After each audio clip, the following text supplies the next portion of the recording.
where you can recreate the Streeterville and River North. Oh. Forget it. We gotta wait. What's really good, YouTube? It's LUISGUSTO. Welcome back to Chicago. Today we're on the most magnificent mile in the entire world. And in this film, we're gonna show you the best things to see and do on this stretch of Michigan Avenue. Before we get started, go ahead and finesse that like button. Let's get this film to 1,000 likes and we'll review the world famous Drake Hotel.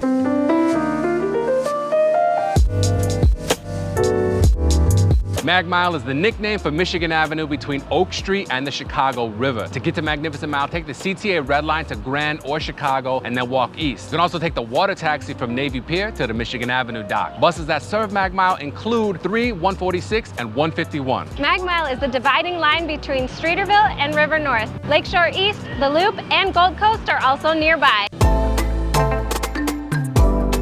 Mag Mile is home to the largest Starbucks Reserve roastery in the entire world. They opened up a couple of years ago in the former flagship Crate and Barrel store, and it is 5 floors for every single coffee lover. On the first floor, you got merch and regular coffee drinks. On the second floor, there's the Preachy Bakery. Third floor, you have specialty coffee drinks. On the fourth floor, coffee cocktails. The fifth floor is actually a rooftop, but it's currently closed because of the weather. What's different about Starbucks Reserve versus any old Starbucks that you can find in the airport or wherever is that they actually have their beans, plus they roast them on site. We love the Starbucks Reserve, not just because it's the largest Starbucks in the world, and of course, you know, Chicago loves having the biggest, boldest things in the entire world, but we have a Preachy Bakery here, so you can get authentic Italian pastries like the classic cornetto or the pistachio mortadella and alle sfilatino. Now at Starbucks, they look at you sideways when you order a black coffee. They're like, are you sure? No cream, no sugar, no milkshake and foam and blah, blah, blah. No, you know how we do on this channel. No cream, no sugar. It's the Starbucks Paradisi Vintage Reserve. You can't get this at any other Starbucks. Salud.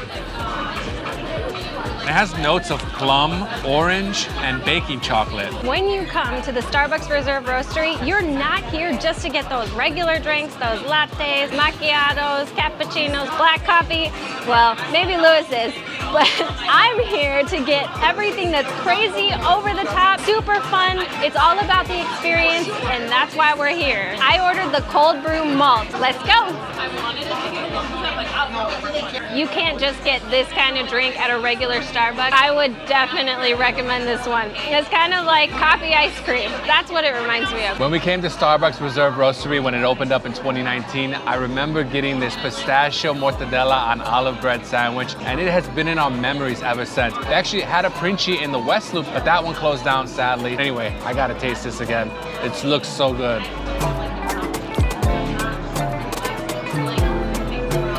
Pretty atypical when you compare it to most American sandwiches, but it brings a taste of Italy right here to Mag Mile. The classic cornetto kind of looks like a croissant, probably why I got it.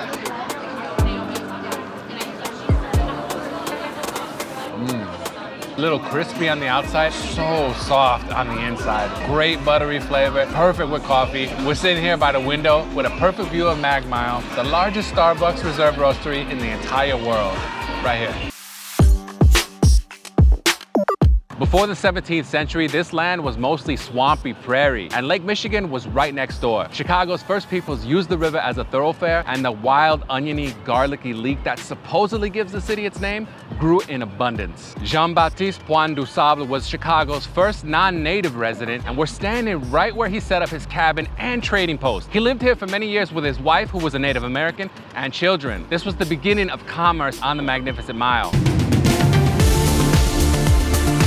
In the early days of Chicago, industry was located close to the river, but the northern end of Michigan Avenue was home to some of Chicago's wealthiest residents. There are some surviving mansions from this Gilded era nearby, but every single home that once existed on Mag Mile has been tragically demolished. However, there is still one remnant from Pine Street's quiet residential past: the Water Tower and Waterworks. These were both built to pump in fresh, clean drinking water from Lake Michigan to Chicago's then booming population. Today, we're blessed to have some of the best and cleanest drinking water in the entire country, but that wasn't always the case. Back in those days, you had to boil your drinking water lest you risk catching cholera or typhoid fever. So how did this part of Chicago go from industrial/residential zone to what we know it as today, the Mag Mile?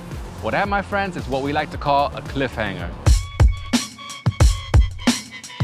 Would you believe that the world's largest Ralph Lauren store and the world's first RL restaurant are right here on Chicago's Magnificent Mile? Well, yeah, it's true. An RL restaurant is a phenomenal place to grab food. Today, Narissa and I are enjoying a beautiful lunch, great weather outside, amazing atmosphere inside. Kind of gives a New York type of vibe, which makes sense because Ralph is from the Bronx. So we're starting off with the fried calamari and rock shrimp. It comes with a tartar sauce and a cocktail sauce. Calamari. What should I dip it in? Not a rock lobster, but a rock shrimp. That is what you call scrumptious. Now our main is here. The classic RL burger with cheddar cheese, bacon, burger sauce, pickle on the side, and some golden hand-cut fries. Of course, if you wear your polo gear, you do get a 50% discount. Well, at least I'm hoping for that today. Also hoping for that sponsorship from Ralph Lauren to come through. Rocking the gear, eating at the restaurant. What more could you ask for? RL burger. That's a perfect burger. Of all the amazing things that I could say about this place, my favorite part is that Louis took me here for our very first date. Talk about good memories. I've been to RL restaurants several times, and I swear every single time it gets better and better. Not just the food, but the whole atmosphere, the decor, the music, such a great vibe. Daniel Burnham is famous for many things, planning the 1893 World's Fair, designing the Flatiron Building in NYC, but perhaps his greatest achievement was the 1909 Plan of Chicago, which was a collab with Edward Bennett. I encourage you to find the plan online. It's in the public domain and a really great read. There were a lot of fascinating ideas for the city of Chicago, most of which didn't come to fruition, but one that did was the Magnificent Mile. In the original conception, the idea was to have Mag Mile lined with uniform Parisian-style buildings and an avenue kind of like the Champs-Élysées. But as you can plainly see, Burnham's vision wasn't quite executed to precision, but there are some French-style buildings like Nike, the Women's Athletic Club, and the Jacques Building. What's the dealio? We hope you're enjoying this, the greatest film ever produced about Chicago's Magnificent Mile. If you are, make sure you subscribe. We're trying to get to 100,000 by the end of 2022, and once we do, we're gonna throw a party in Chicago and New York City. This mile truly became magnificent in the roaring 1920s. That's when the Michigan Avenue Bridge, aka DuSable Bridge, was built, connecting Michigan Boulevard to Pine Street, and they combined to become Michigan Avenue. The Tribune Tower, Wrigley Building, and the Palmolive Building also went up during this era. All this progress was halted by the Great Depression, but then in the late 1940s, the Greater North Michigan Avenue Association, led by Arthur Rubloff, renamed this stretch of Michigan Avenue the Magnificent Mile and invested more than $200 million to revitalize the area. In 1969, a century after the water tower was built, the John Hancock Center went up. The following decade saw even more skyscrapers go up along Magnificent Mile, leading some critics to protest against the Manhattanization of Michigan Avenue. Since the pandemic, things have been a little rough for Mag Mile, and that's putting it lightly. But even without a global health crisis, less and less people are wanting to shop in person, and more people are wanting experiences. And speaking of experiences, that is a great segue.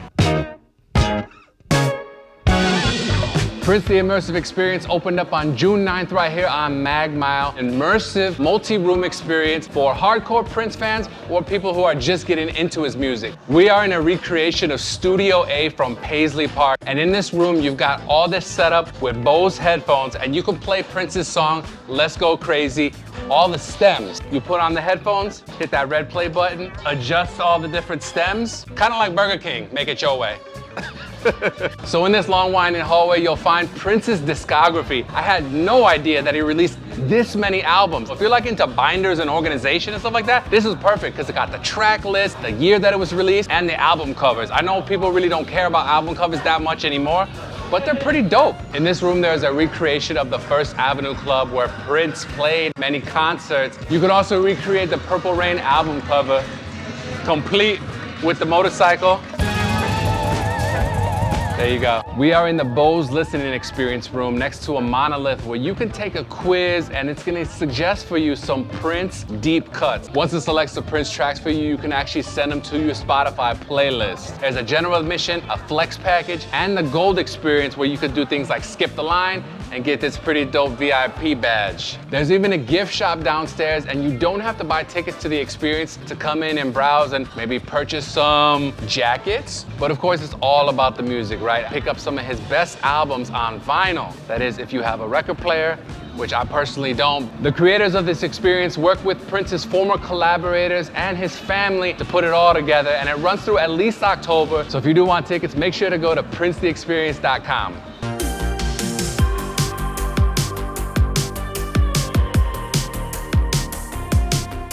Te Amo Boba Bar is one of our favorite boba shops in the entire city. They have a location in Hyde Park, one in Chinatown, one right here on Mag Mile. Last time we came here, they had regular cups, but now they kind of got this tall boy look. You can walk up and down Michigan Avenue with it in hand. Today I got the roasted oolong.